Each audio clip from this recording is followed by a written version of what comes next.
Ketahuilah bahwa ketika kita mengikuti sebuah majelis ilmu, itu sesungguhnya Allah sedang memberikan kepada kita sekian banyak fadilah dan keutamaannya. Karena sungguh sangat mulia orang-orang yang berada di majelis ilmu. Orang-orang yang berada di majelis ilmu adalah orang-orang yang akan dimudahkan baginya jalan menuju surga Allah. Dalam hadis dikatakan oleh Rasulullah sallallahu alaihi wasallam, "Man salaka tariqan yaltamisu fihi ilman, Bismillahirrahmanirrahim. sahalallahu Assalamualaikum lahu tariqan." warahmatullahi wabarakatuh.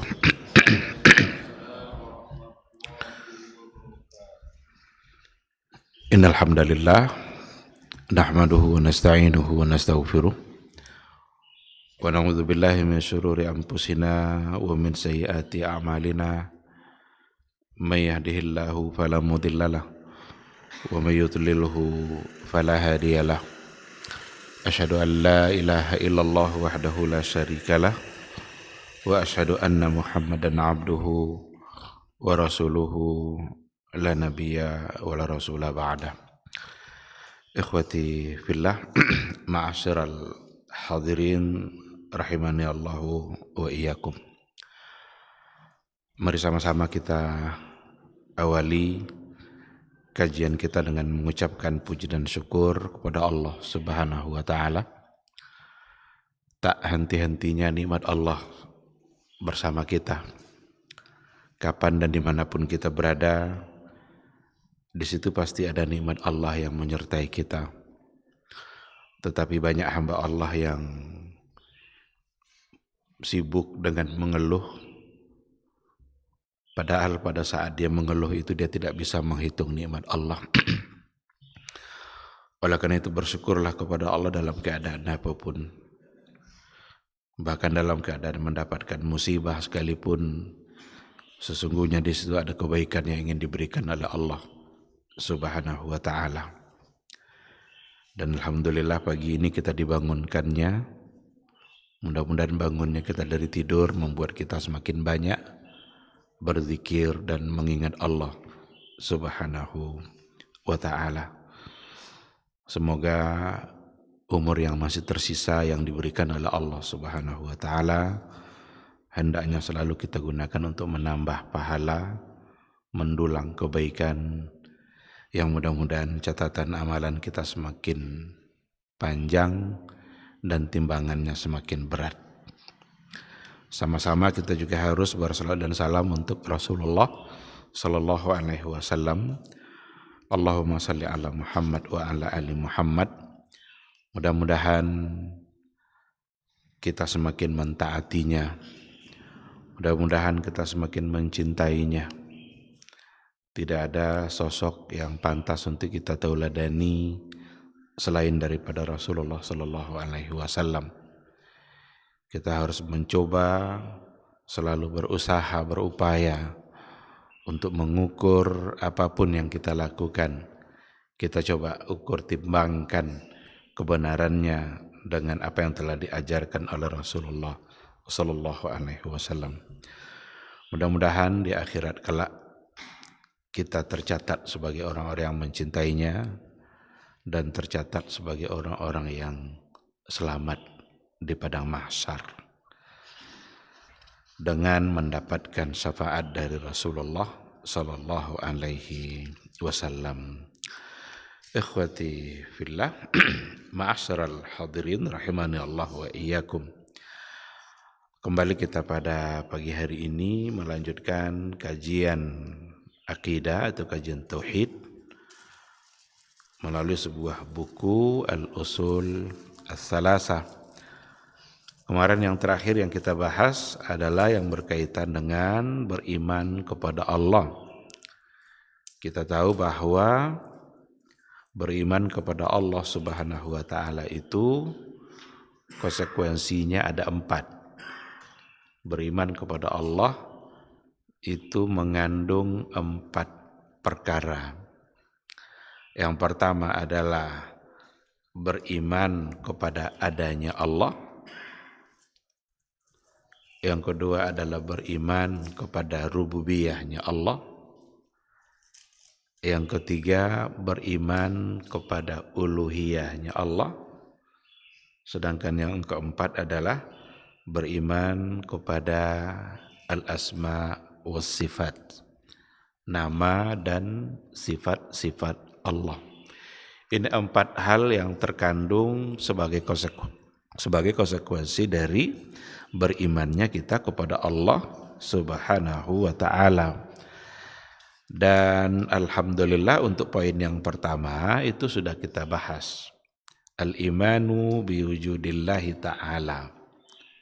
Ini yang pertama sekali. Kalau kita katakan amantu billah, saya beriman kepada Allah, maka makna yang pertama dari kata iman kepada Allah itu adalah kita beriman dengan adanya Allah. Dan adanya Allah itu dibuktikan oleh banyak hal. Yang menjadi dalil keberadaannya itu banyak. Bisa nanti dalilnya diambil dari Al-Quran atau dari hadis-hadis Nabi, atau dalilnya itu bisa diambil dari fitrah kita sendiri. Fitrah manusia itu meyakini adanya Allah,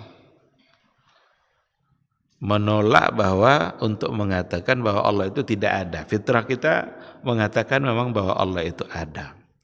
Pada saat-saat kritis, saat-saat kita terdesak, saat-saat kita dalam keadaan kesulitan, selalu saja lidah kita mengucapkan Allah. Itu spontan itu. Berarti fitrah kita meyakini adanya Allah Subhanahu wa ta'ala. Maka orang-orang ateis yang ngaku-ngaku mereka tak percaya adanya Allah, mereka sedang menentang fitrahnya sendiri. Tidak mungkin Allah itu tidak ada. Bahkan bisa sebagai dalil untuk keberadaan Allah Subhanahu wa ta'ala itu dari akal kita sendiri. Akal kita memang menunjukkan adanya Allah. Karena selama ini nggak mungkin kita bisa percaya sesuatu itu terjadi dengan sendirinya. Ini mikrofon ini ada. Apakah ia ada begitu saja tanpa ada yang menjadikannya? Tentu tidak mungkin. Ini masjid ini sudah ada. Apakah kita yakin masjid ini tiba-tiba jadi begitu saja? Tidak. Semua akal manusia akan menolak sesuatu itu terjadi tanpa ada yang menjadikannya. Nah, dan itu sesungguhnya adalah sebagai bukti keberadaan Allah Subhanahu wa ta'ala yang telah menciptakan alam semesta, alam yang sebegini luas, yang mustahil dia terjadi melalui hukum alam dengan sendirinya. Seperti yang dikatakan oleh orang-orang ateis. Ini alhamdulillah sudah kita bahas, dan sekarang kita akan masuk pada poin yang kedua. Qala al-muallifu rahimahullah as-tsani al-imanu bi rububiyyatihi ay bi annahu wahdahu ar-rabbu la syarika lahu wa la mu'ina.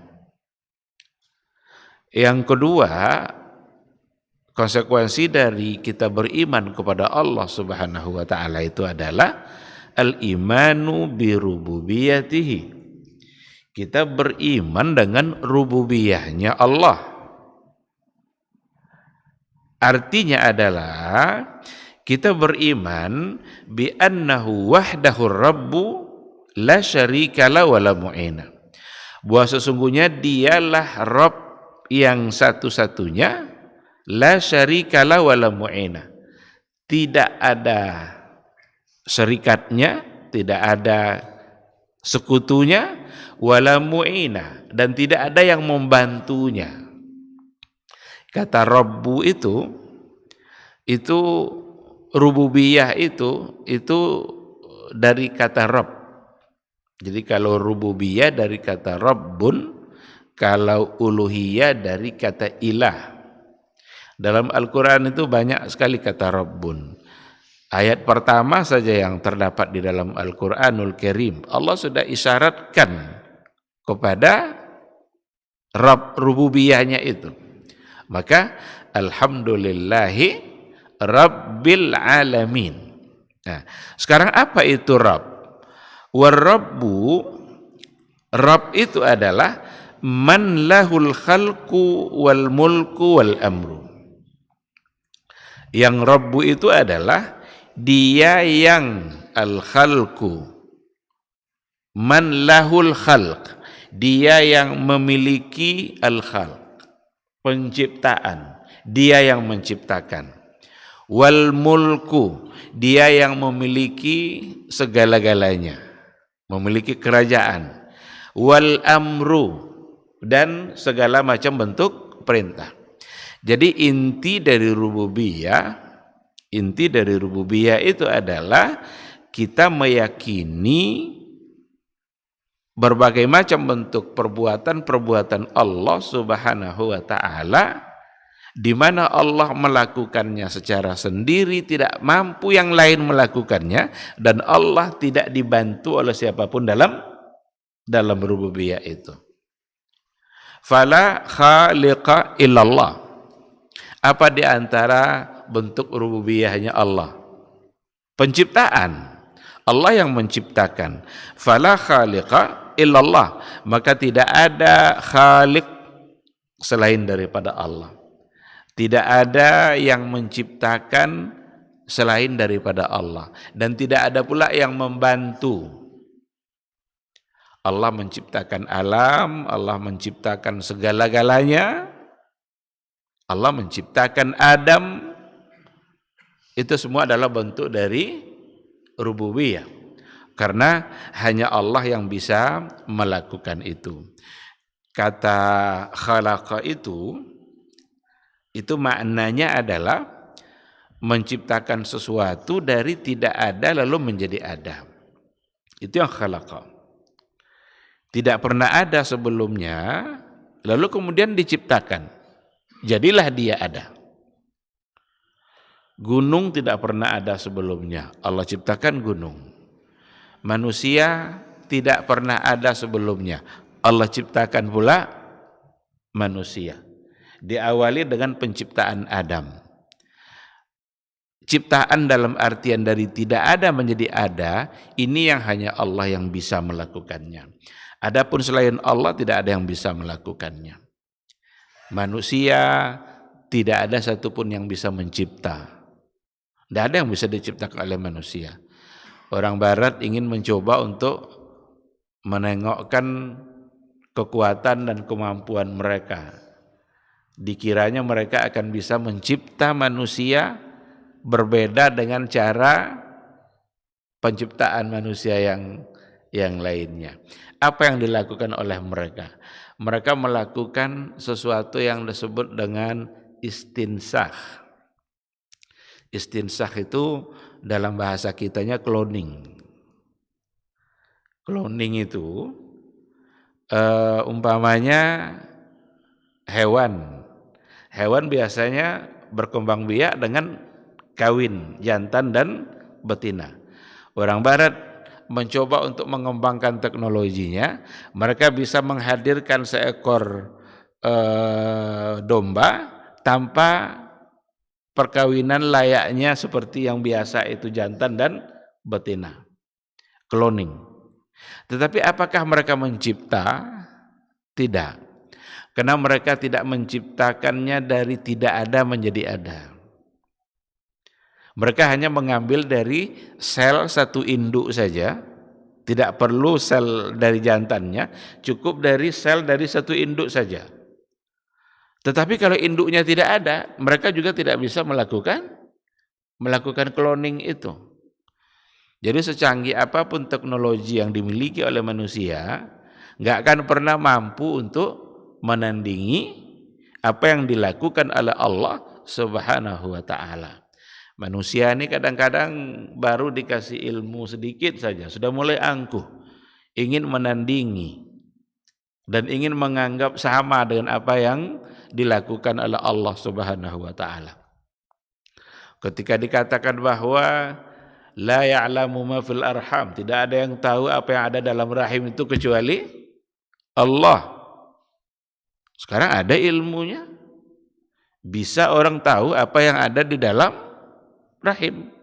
Ada namanya USG, ultrasonografi. Itu dengan adanya alat itu, letakkan cairan di perut sang ibu, nanti dimain-mainkan alatnya, nampak di monitor. Ini udah sama dengan ilmu Allah ini. Karena sudah bisa mengetahui apa yang ada dalam rahim. Padahal ilmu Allah tidak sebatas mengetahui. Kalau yang ini sebatas mengetahui, oh dia laki-laki, oh dia perempuan. Itu pun tidak pasti. Betapa gembiranya orang tua ketika dikatakan dokter, oh anaknya perempuan, karena sebelumnya anaknya laki-laki. Gembira dia. Ternyata pas lahir, laki-laki juga. Berarti tidak pasti. Kalau ilmu Allah, yang pertama pasti, yang kedua detail. Ilmu manusia tidak pasti dan dangkal, tidak detail. Apa detailnya ilmu Allah? Ketika dikatakan bahwa Allah itu tahu apa yang ada dalam rahim. Allah tidak hanya sekedar tahu apa jenis kelaminnya, tapi Allah juga tahu berapa umurnya. Allah juga tahu berapa rezeki yang diperlukannya selama dia hidup. Allah juga tahu berbagai macam hal yang terkait dengan apa yang ada dalam rahim. Nanti kira-kira dia lahir di detik keberapa, itu hanya Allah yang tahu. Dokter tidak tahu. Oleh karena itu, jangan angkuh, jangan sombong, karena banyak sekali. Baru sedikit diberikan ilmu oleh Allah, tapi mulai muncul keangkuhan, maka yang akan terjadi adalah kerusakan demi kerusakan. Ketika dikatakan bahwa yang tahu kapan turun hujan itu hanyalah Allah. Sekarang ada ilmunya. Ilmu yang mendeteksi turunnya hujan.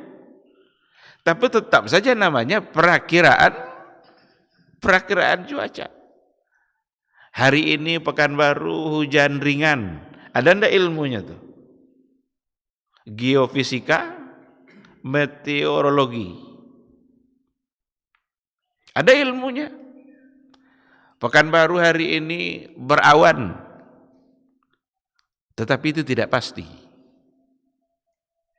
Kalaupun nanti ada kepastian hujan, mereka tahu hanya sekedar hujan turun gitu saja. Tapi dalam ilmunya Allah, pertama pasti, yang kedua detail. Apa detailnya? Allah tahu berapa tetes hujan yang akan diturunkan itu.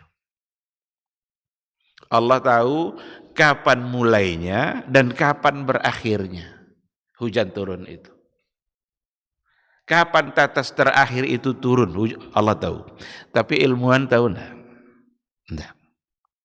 Oleh karena itu, semua itu dilakukan oleh Allah Subhanahu wa taala. Dia yang mengatur alam ini, dan itu sesungguhnya adalah bagian dari rububiyah yang kita wajib percaya.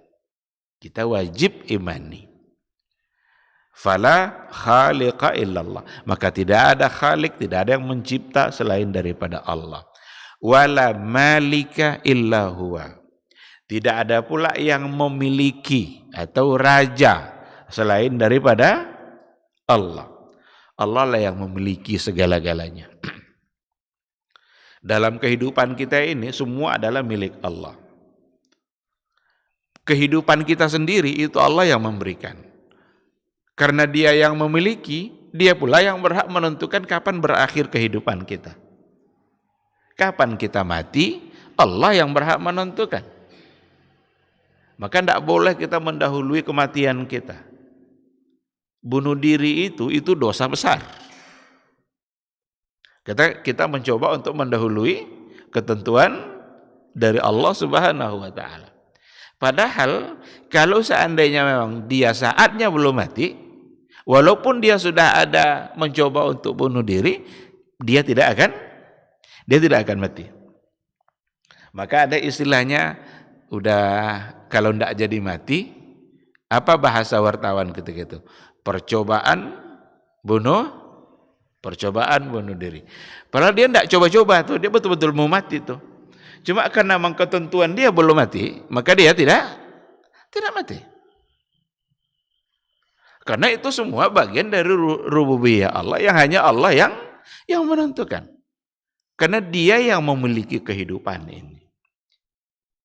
Kalau seandainya ada harta yang kita miliki, sesungguhnya itu bukanlah sebenarnya milik kita, tapi adalah milik Allah. Karena harta itu adalah milik Allah, Allah berhak mengaturnya. Apa contoh aturan Allah dalam harta? Bukti bahwa dia yang punya. Kalau seandainya harta itu sampai nisabnya, sampai haulnya, maka bayar zakat. Siapa yang menyuruh bayar zakat? Allah. Itu bukti bahwa harta itu adalah milik Allah. Kita tinggal patuh saja. Kalau memang harta kita sampai haul dan sampai nisabnya, berarti kita ikuti aturan yang memiliki harta. Bayarkan. Kalau tidak dibayarkan, berarti dia durhaka. Karena dia tidak mentaati perintah Allah. Berarti dia tidak mentaati aturan yang memberikan harta. Nah, begitu seterusnya. Jadi apapun dan segala-galanya itu sesungguhnya adalah milik Allah Subhanahu wa ta'ala, dan tidak ada yang memilikinya selain daripada Allah. Kita ini dikasih hak pakai. Mata kita ini milik Allah. Bahkan hati yang ada di dalam dada kita itu sesungguhnya adalah milik Allah, dan Allah berhak membolak-balikkannya kepada apa yang dia kehendaki. Itulah sebabnya kita selalu diminta untuk berdoa oleh Nabi, bahkan Nabi pun selalu membaca doa itu, seperti yang dikatakan oleh Ummu Salamah, istrinya Rasulullah sallallahu alaihi wasallam. Nabi selalu mengulang-ulang doa itu. Apa itu? Ya muqallibal qulub, tsabbit qalbi ala dinik. Wahai yang membolak-balikkan hati. Berarti Allah yang menguasai. Wahai yang menguasai hati, berarti Allah yang memiliki. Maka kita memohon kepada Allah agar diberikan ketetapan hati untuk tetap berada di dalam agamanya, di atas ketaatannya. Wala amra illa lahu. Wala amra illa lahu. Dan tidak ada pula perintah kecuali untuk Allah Subhanahu wa ta'ala. Qala ta'ala, berkata Allah Ta'ala, ala lahul khalqu wal amru. Ala lahul khalqu wal amru. Ketahuilah hanya untuk Allah al-khalqu wal amru. Semua ciptaannya dan semua perintahnya. Berarti berbeda antara al-khalq dengan al-amr. Antara ciptaan dengan perintah. Perintah Allah apa contohnya? Perintah Allah contohnya apa yang ada dalam Al-Quran. Ayat-ayat Al-Quranul Karim itu adalah bagian dari perintah Allah. Sekarang dalam ayat ini dibedakan antara al-khalqu dengan al-amru, antara ciptaan dengan perintah. Maka ayat ini oleh para ulama salaf dulu, generasi terbaik umat, dan sampai sekarang ayat ini adalah sebagai alasan sesungguhnya untuk mengatakan bahwa Al-Quran itu bukan makhluk. Karena Al-Quran itu bagian dari amru, perintah Allah. Dan dalam ayat ini dibedakan antara al-khalqu dengan al-amru. Ala lahul khalqu wal amru. Ketahuilah hanya untuk Allah, hanya bagi Allah ciptaannya dan perintahnya. Dalam ayat lain, dzalikumullahu rabbukum lahul mulk walladzina tad'una min dunihi ma yamlikuna min qitmir. Dzalikumullah, demikianlah Allah, Rabbukum, Rabb kalian.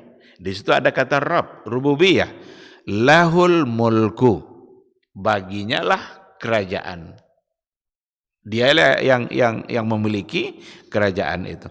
Wallazina tad'una min dunihi, mereka-mereka yang kamu sembah selain Allah, apapun yang kamu sembah selain Allah, ma yamlikuna min qitmir, sesungguhnya mereka tidaklah memiliki walaupun qitmir. Apa qitmir itu? Qitmir itu kalau seandainya kita buka kurma, nanti ada bijinya. Di biji itu ada kulit arinya. Tipis sekali. Itu qitmir. Jadi orang-orang yang kalian sembah selain Allah itu, apapun yang kalian sembah selain Allah, ma yamlikuna, mereka tidak memiliki apapun, walaupun qitmir. Jadi tidak pula biji kurma itu lapisan yang ada pada lapisan tipis yang ada pada yang membalut biji kurma itu. Itulah yang qitmir. Sampai sekecil itu pun mereka tidak punya. Apa yang disembah selain Allah?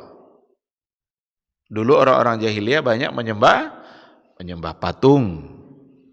Ada yang menyembah matahari, ada yang menyembah bulan. Ada yang menyembah kuburan. Apa bukti mereka menyembah kuburan? Mereka sujud kepada kuburan itu. Mereka tawaf sekeliling kuburan itu. Padahal tawaf itu adalah sebuah ibadah yang hanya bisa dilakukan di Ka'bah al-Musyarrafah. Tidak ada tempat tawaf selain daripada Ka'bah. Dan itu bentuk dari kemuliaan. Sekarang mereka tawaf di kuburan. Bahkan mereka sujud kepada kubur. Itu bukti bahwa mereka menyembah kubur. Walaupun semua yang melakukan itu mereka tidak pernah mengakui kalau itu adalah menyembah kubur. Tapi perbuatan mereka itu bentuk dari sembahan-sembahan yang seharusnya hanya pantas kepada Allah. Karena sujud itu hanya kepada Allah. Nah, apapun yang disembah selain daripada Allah, sesungguhnya mereka itu ma yamlikuna min qitmir, tidak memiliki apapun meskipun sebesar lapisan biji kurma. Walam yu'lam anna ahadan minal khalqi ankara rububiyatallah.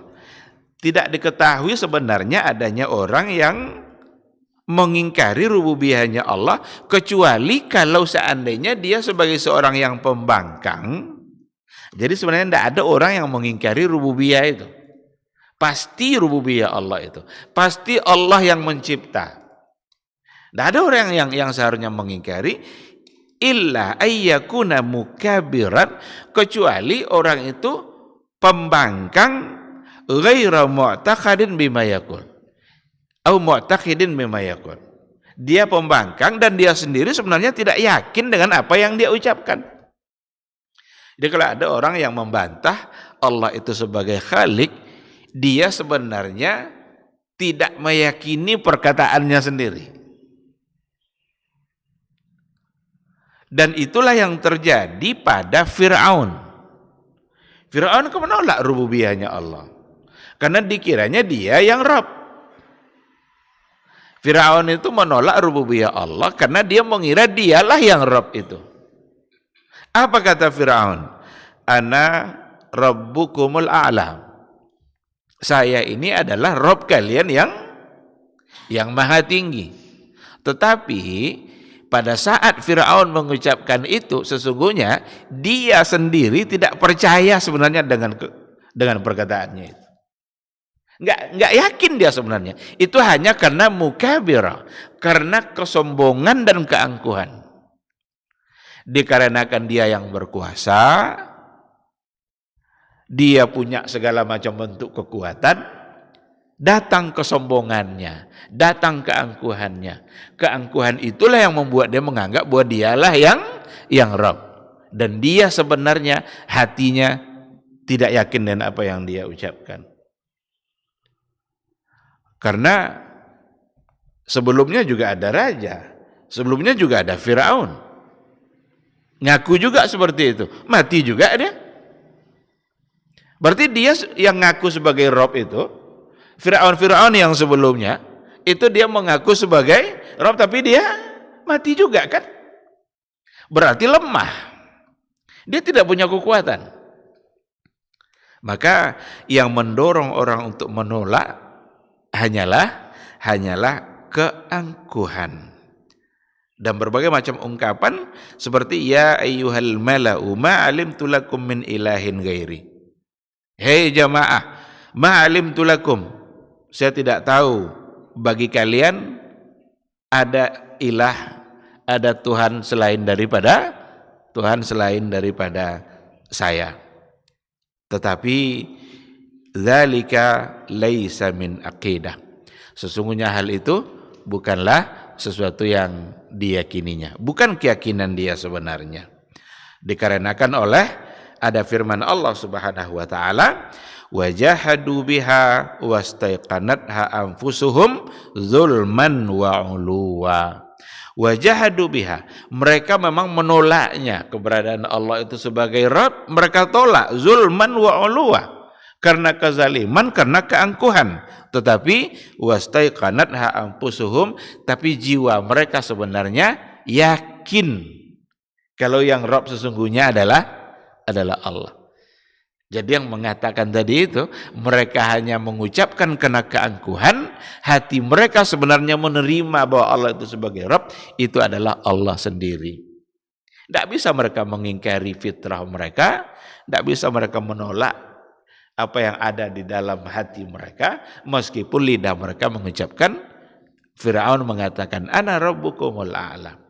Mereka membangkang, dia sebagai orang yang angkuh, tetapi sebenarnya jiwa mereka yakin kalau yang Rabb itu adalah Allah Subhanahu wa ta'ala.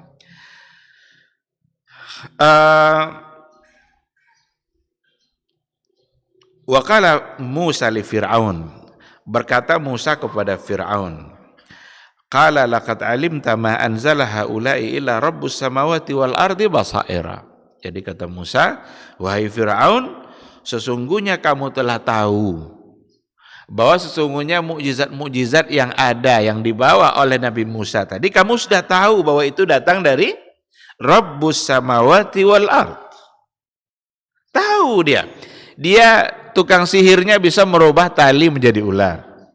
Tiba-tiba Nabi Musa dengan mukjizatnya bisa merubah tongkat menjadi ular yang lebih besar dari ular-ular dari tukang sihirnya itu.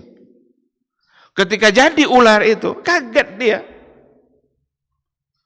Maka jiwanya, dirinya, hati yang terdalamnya Fir'aun itu sebenarnya tahu dia kalau sana itu datang dari Rabbus samawati wal ardh. Tapi apa yang buat dia menolak? Al-mukabarah, keangkuhan. Maka dalam ayat ini dikatakan, wahai Fir'aun, sungguh kamu tahu bahwa sesungguhnya mukjizat-mukjizat ini diturunkan oleh Rabbus samawati wal ardh, Rabbnya langit dan dunia. Wa inni la azunnuka ya Fir'aunu masbura. Dan saya menduga atau meyakini wahai Fir'aun, sesungguhnya kamu akan menjadi orang yang celaka.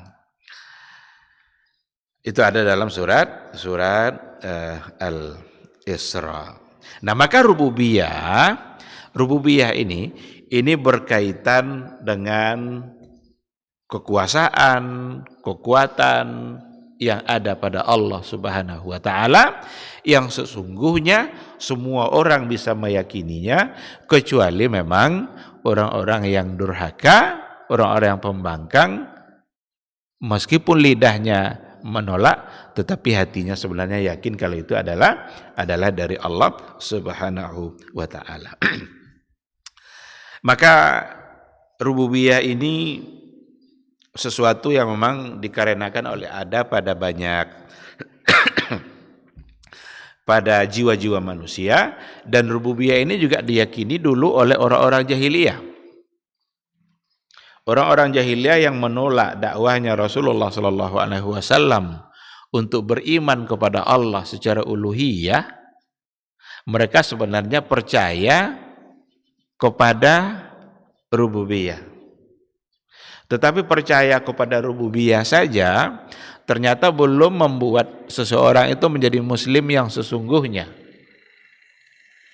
Abu Lahab, Abu Jahal, pentolan-pentolan jahiliyah dulu, percaya mereka pada Allah dari sisi rububiyah. Allah yang mencipta, percaya mereka. Tetapi itu belum membuat mereka disebut sebagai seorang muslim. Karena Abu Lahab bukan seorang muslim, walaupun dia percaya rububiyah. Apa bukti mereka percaya? Ada dalam Al-Qur'anul Karim. Ada banyak ayat yang memberikan penjelasan tentang itu. Apa contohnya? Ketika mereka ditanya, ini ayat menyindir mereka semua. Orang-orang jahiliyah dulu yang menolak uluhiyah meskipun percaya pada Allah sebagai Khalik.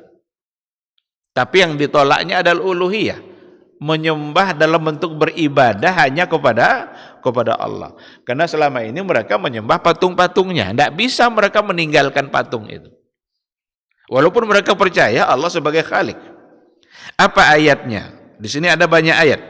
Di antaranya, Qul limanil ardu wa man fiha in kuntum ta'lamun sayaquluna lillah.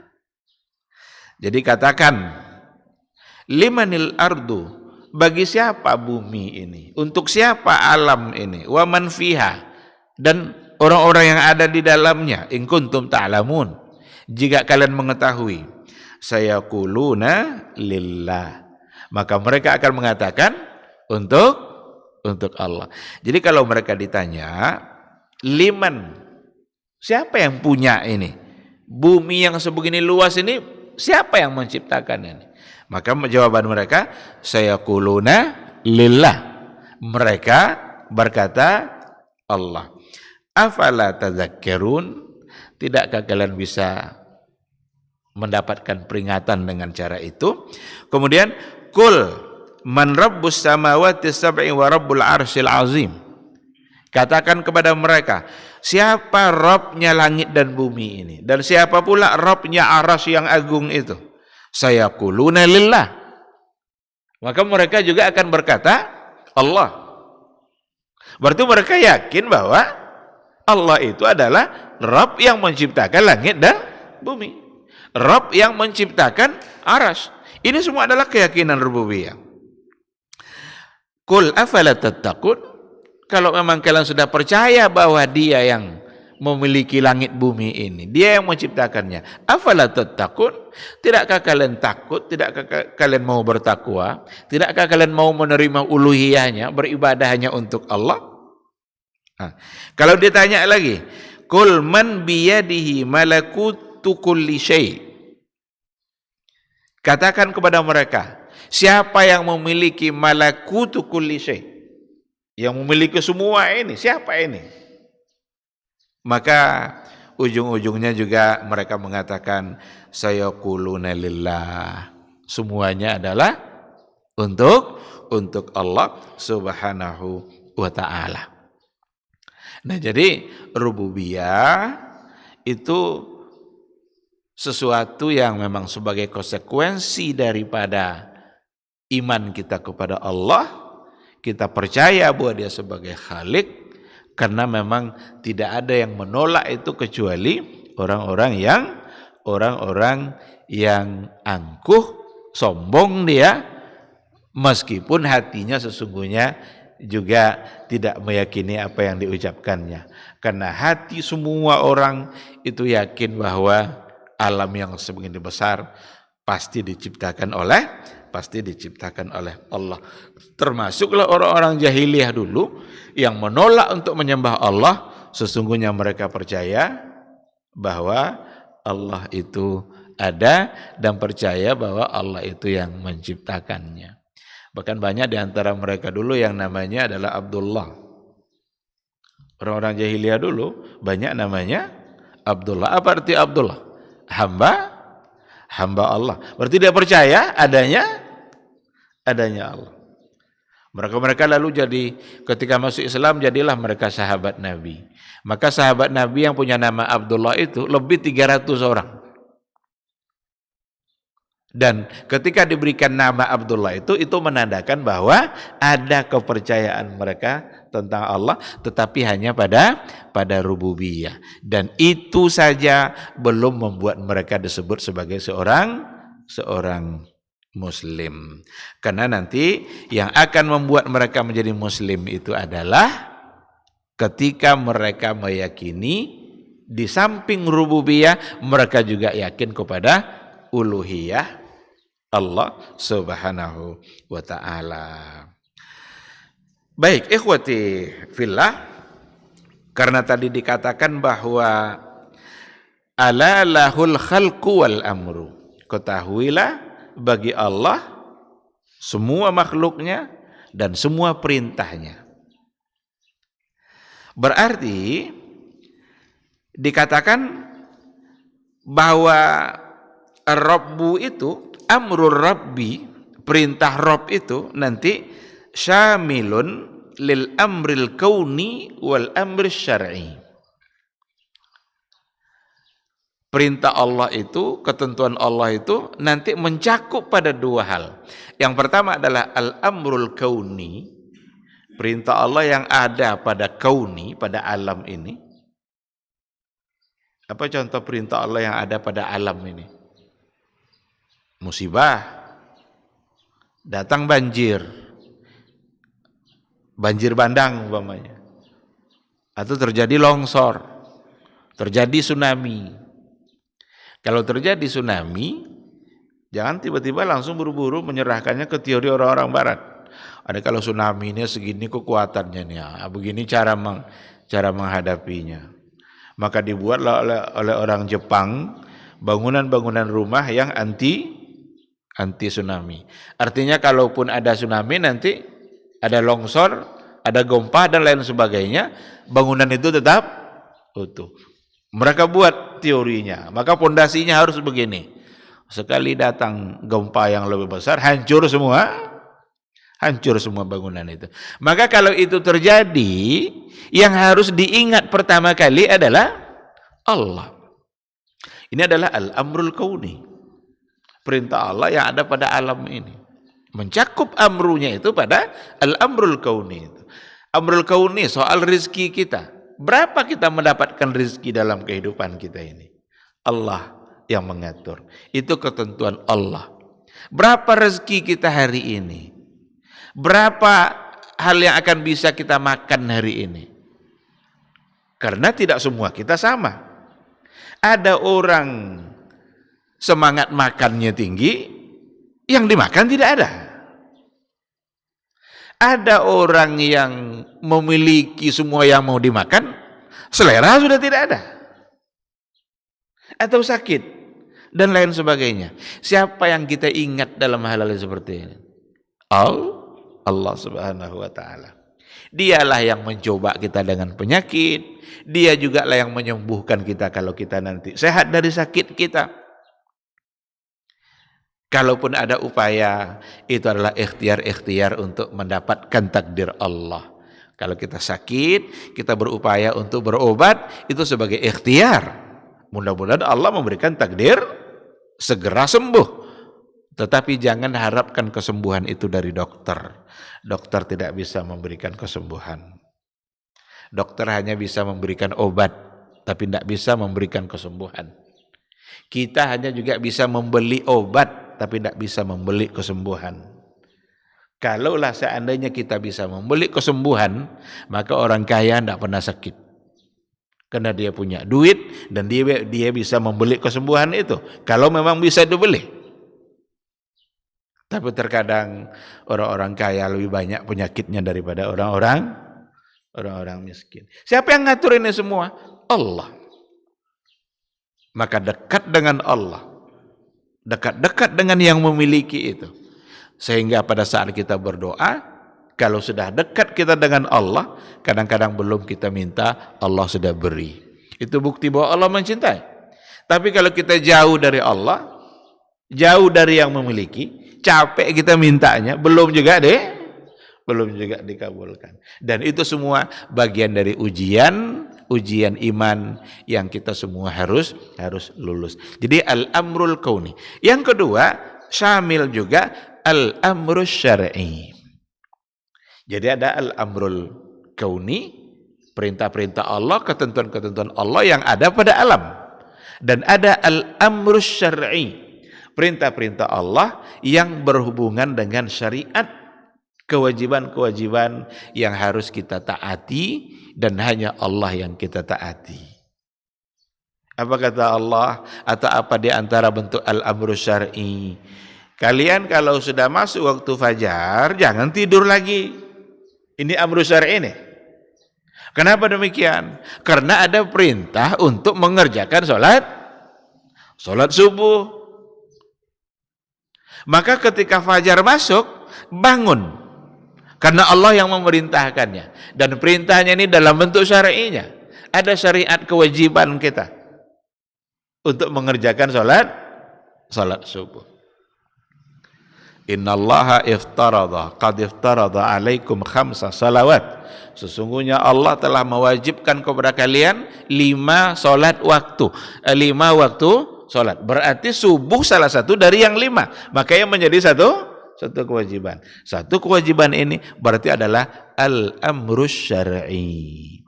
Ketentuan Allah yang ada dalam syariatnya. Perintahnya kah? Larangannya kah? Kalau perintahnya untuk ditaati, kalau larangannya untuk ditinggalkan. Dan semua itu adalah bagian dari al-amrus syar'i. Oleh karena itu ketika dikatakan ala lahul khalqu wal amru. Ingatlah, ketahuilah hanya bagi Allah semua ciptaannya dan semua perintahnya yang ada dalam pada ciptaannya tadi. Dan semua itu harus kita yakini, dan karena itu adalah bagian dari rububiyah.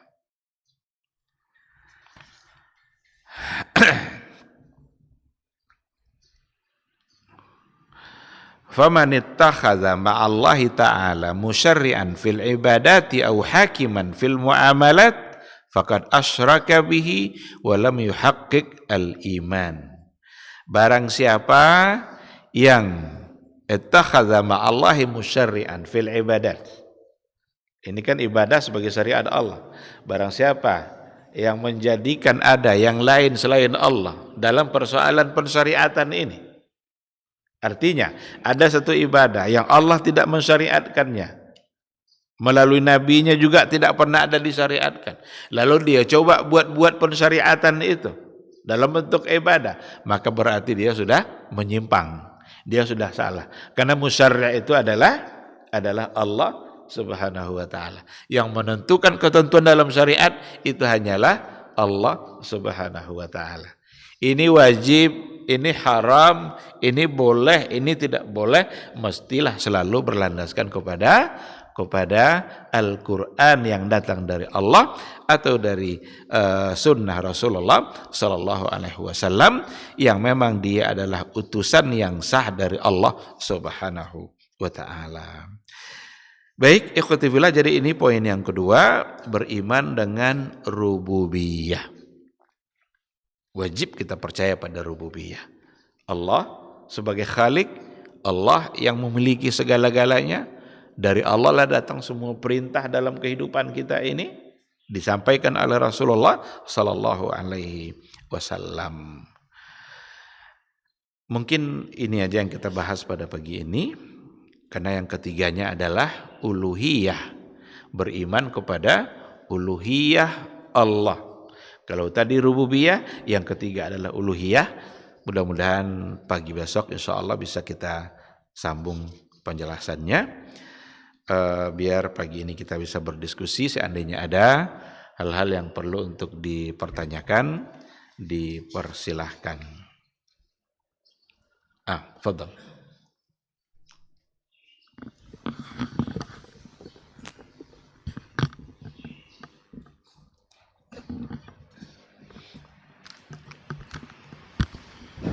Bismillahirrahmanirrahim. Assalamualaikum warahmatullahi wabarakatuh. Assalamualaikum. Saya ingin menanyakan tentang penciptaan, Ustaz.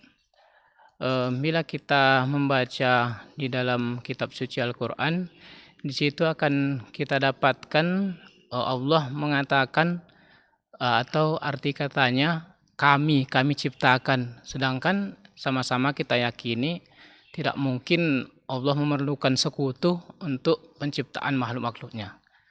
Demikian, Ustaz. Iya. Di dalam Al-Qur'anul Karim ada banyak lafaz yang artinya adalah kami. Sementara yang dimaksud adalah Allah Subhanahu wa taala. Padahal semua kita tahu bahwa Allah itu tidak memerlukan sekutu. Kalau kami itu biasanya adalah maknanya banyak. Kata kami yang ada dalam Al-Qur'anul Karim umpama inna nahnu nazzalna dzikra wa inna lahu lahafizun. Sesungguhnya kami yang menurunkan Al-Qur'an dan kami pula yang memelihara. Dan ada banyak ayat tentu saja. Ada yang khalaqa Allah as-samawati wal ardh, tapi ada khalaqna, ja'alna. Khalaqna atau ja'alna. Inna khalaqnakum min dzakarin wa unsa wa ja'alnakum syu'uban wa qabaila. Khalaqnakum min dzakarin wa unsa. Kami ciptakan kalian dari laki-laki dan perempuan. Padahal cipta hanya Allah, tapi Allah membahasakan kami. Yang pertama, kata kami di antara fungsinya itu adalah litasyrif. Litasyrif itu wa ta'zim, litasyrifi wa ta'zim. Untuk menunjukkan kemuliaan dan keagungan. Bukan untuk menunjukkan jumlah banyak. Ketika Allah mengatakan kami dalam bahasa Al-Qur'anul Karim, padahal maksudnya adalah Allah, khalaqna tadi tentu Allah, karena Allah yang menciptakan. Enggak ada yang mencipta selain Allah. Fala khaliqa illallah. Maka maksudnya adalah litasyrifi wa ta'zim, untuk menunjukkan kemuliaan dan keagungan. Manusia saja kadang untuk dirinya menggunakan kata kami. Contoh, kalau umpamanya gubernur menyampaikan kata sambutan, apa kadang-kadang dia ucapkan? Yang kami hormati. Padahal tapi dia bilang kami. Maka faedah kami itu, nahnu itu, di antara faedahnya, apalagi ketika memang Allah yang mengucapkan, maka itu adalah litasyrifi wa ta'zim. Bukan karena Allah itu banyak, tapi karena Allah itu mulia dan agung. Itu yang pertama. Yang kedua, seperti inna nahnu nazzalna dzikra wa inna lahu lahafizun. Kamilah yang menurunkan Al-Qur'an. Kalaupun nanti di situ kami dalam artian berbilang, bukankah yang membawa Al-Qur'an itu ke bawah adalah Jibril? Yang menyampaikannya kepada Rasulullah sallallahu alaihi wasallam. Tetapi yang menurunkan sesungguhnya adalah Allah, dan bukan karena Allah butuh kepada Jibril.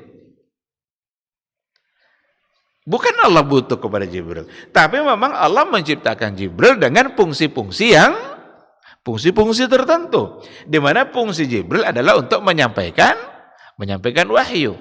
Kamilah yang menurunkan Al-Quran. Allah sesungguhnya yang menurunkan Al-Quran itu. Dikatakan li ta'zim, li tasyrif, betul. Tidak ada yang bisa menurunkan selain daripada Allah. Tidak akan bisa Jibril itu menurunkannya kalau Allah tidak mengizinkannya, tidak memerintahkannya.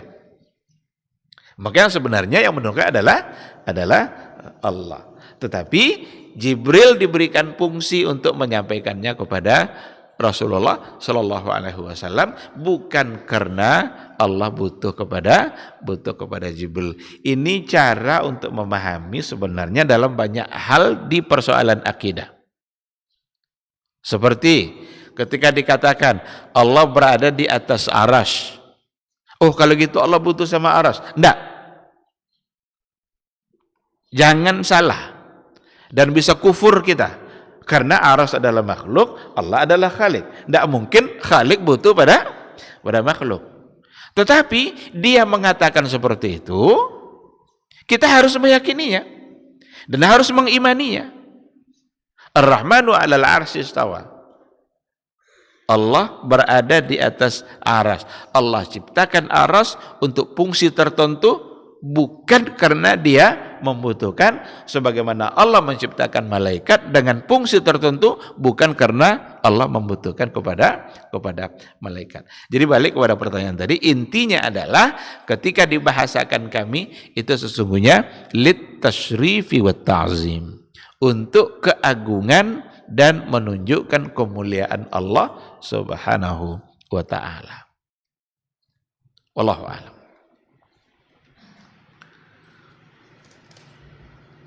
Tafadhal.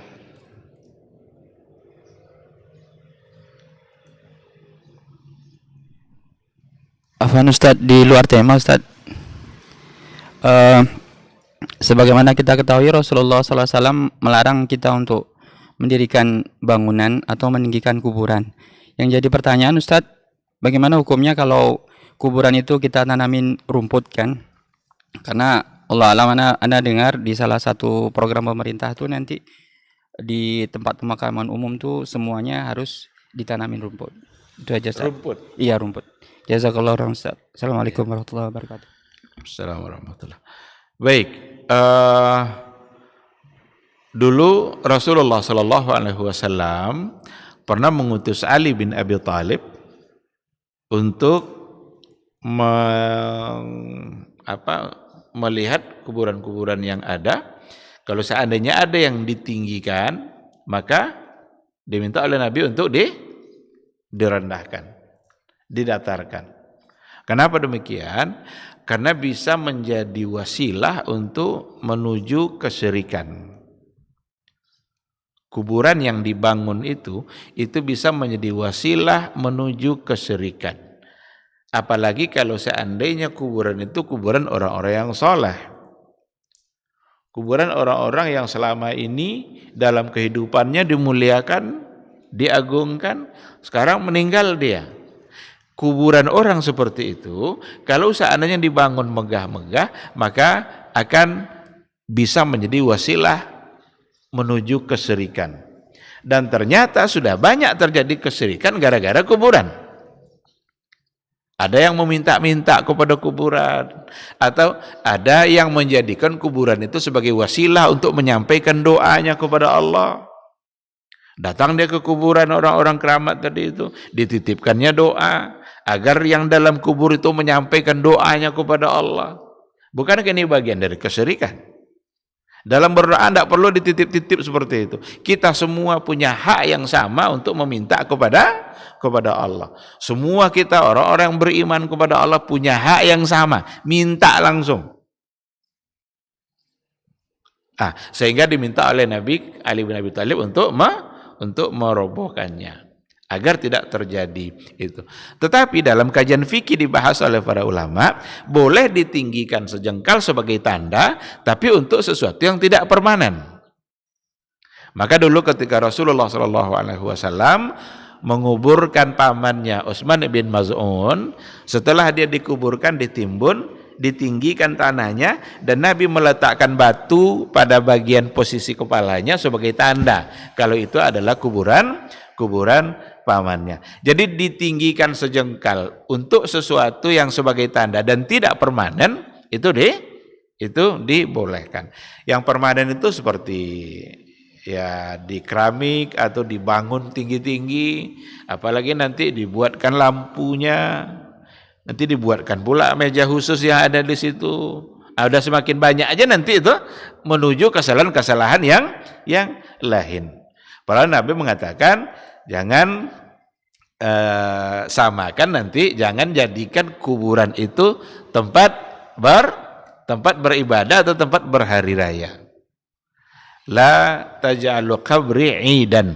Jangan jadikan kuburan saya tempat bergembira, tempat beribadah. Maka dilaranglah oleh Nabi untuk meninggikan itu. Jadi intinya adalah yang terlarang tadi untuk sesuatu yang bersifat permanen yang dia tidak berubah lagi. Tapi untuk hal-hal yang sekedar sebagai tanda dan tidak permanen, maka dalam pandangan ulama mazhab, ulama fikih menyampaikan itu sesuatu yang dibolehkan.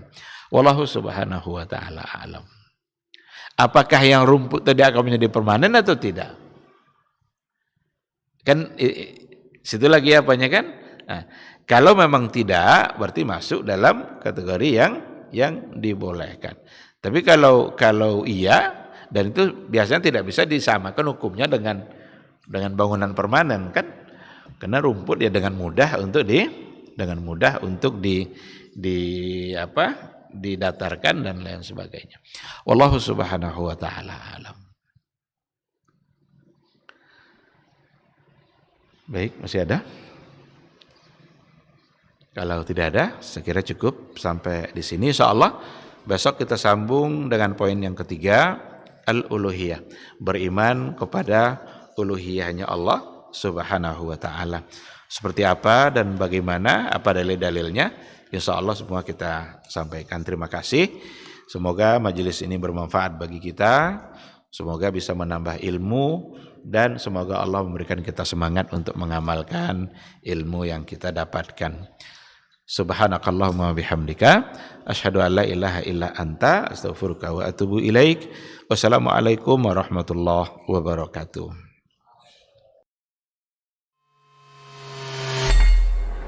Di para sahabat itu, kaum muslimin, yang terbayang bagi mereka itu adalah infak. Yang terbayang bagi mereka adalah sebuah kebahagiaan, keselamatan di akhirat yang kekal dan abadi di sisi Allah tabaraka wa taala. Semua kita boleh klaim sekarang. Kamu cinta Nabi? Cinta Ustaz. Cinta Nabi? Cinta Ustaz. Termasuk saya. Cinta Nabi? Cinta. Kapan tahunya? Besok di akhirat. Maka apa kata Nabi sallallahu alaihi wasallam? Amalur rajuli biyadihi. Penghasilan yang terbaik adalah pekerjaan yang dilakukan oleh seseorang dengan tangannya sendiri. Wa kullu bai'in mabrur. Dan setiap jual beli yang mabrur. Ini aktivitas ini membantu saya di akhirat atau akan menyulitkan saya di akhirat? Kalau seandainya perbuatan itu ternyata akan menyulitkan kita di akhirat kelak, tinggalkan perbuatan itu.